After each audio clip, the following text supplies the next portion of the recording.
Hello, my name is Rickey Williams II, a student of the Funeral Service Program at Ogeechee Technical College, located in Statesboro, Georgia.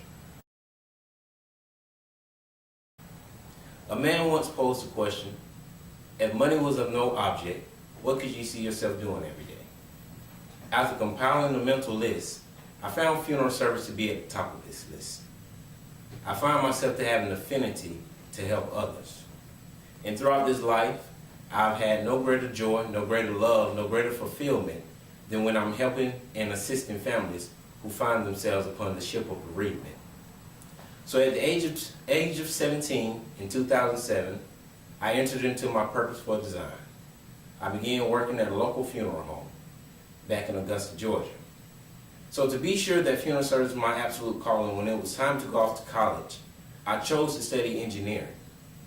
While studying in this field, I found that still, even though I was good at it and I liked it, funeral service still was at the top of my list.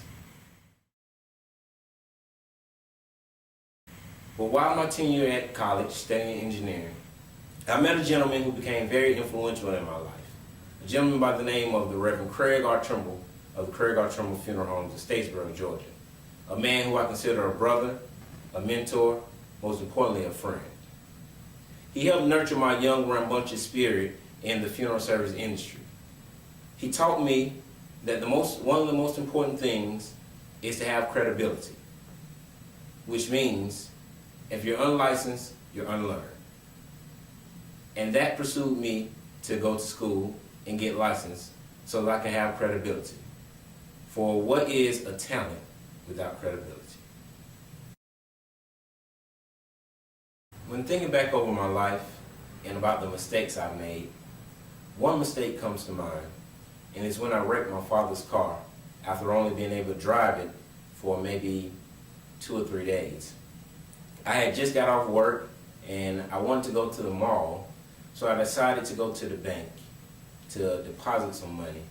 But when I got there, the bank was closed. So instead of just driving through slowly like I should have, I was so eager to get to where I wanted to go and not thinking about anything in life that I ran the car into a pole. So I took the money that I was going to deposit in the bank that day, and I got the car fixed as best I could. I couldn't afford to have everything redone on it like it should have been, but it was back into a workable and drivable condition. And he gave that car to me to drive, and it was as a punishment somewhat, but I don't see it that way. I see it as a sense of pride and a sense of ownership, because I myself took the initiative to man up and understand that I made a mistake and it was up to me to fix it. So I took my money and I fixed the car.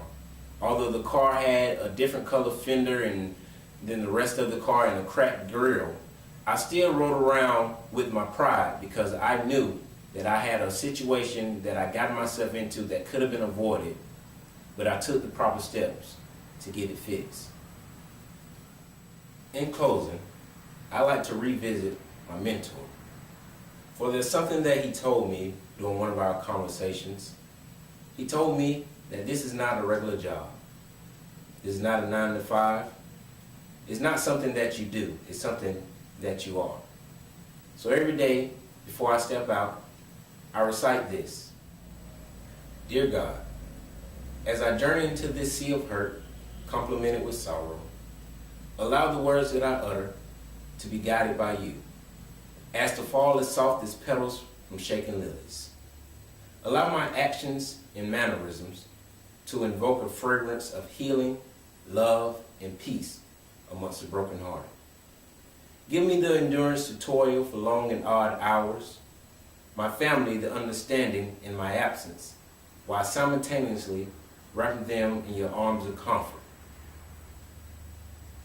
And when I shall return, burn away all the cares and burdens of the day at the door.